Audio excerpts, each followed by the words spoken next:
Al Capone's armored car was traded to President Roosevelt back in the 1930s. Crime bosses, presidents, criminals. I've already covered all of that, haven't I? Hey, the presidency, it's the big job out there, isn't it? And Hillary Clinton wants that big job so badly. She wants it in a big way. And will she get the appointment? And if she does get the nod from her party, who will she choose as her running mate? Would it be her husband, Bill? Pretty interesting thought, huh? Speaking of Hillary, recently she was at a National Council for Behavioral Health conference, and while there she gave a speech, and in that speech she spoke about guns and gun control, and in particular the Second Amendment, to which she said, I'm in favor of the Second Amendment, but we have to take guns away from the citizens. I mean, okay then, that's a liberal talking. Did you get it?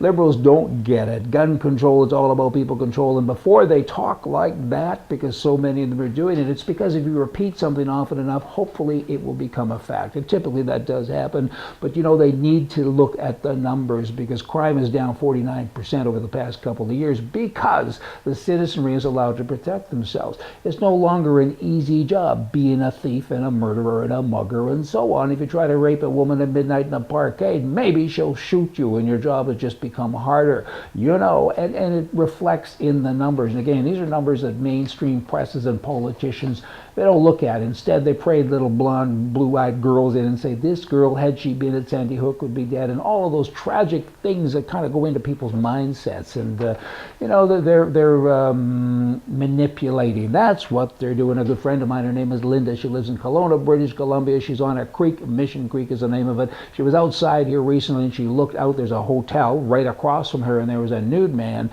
jumping up and down in the bed, making all kinds of lewd things going on there. And she was, you know, didn't know what to do. She turned away, looked back, and while he was still doing it, she phoned the police. The police came. They arrested the man. They snuck up there and kicked the door down. He was a convicted pedophile, and he was a sex offender, and he was wanted by the police. He was on the loose, and so she went over and she said, can I have a picture of him in case he comes around in the neighborhood? We need to know who he is and what's his name. Sorry, we get privacy laws. We can't give you a picture. We can't tell you who he is, but hey, he's a convicted felon. He's a sex offender. Tell me something. Show me something. Hey, ma'am, can't do it. Go away now. You're just an innocent citizen that pays taxes. I mean, we look after him.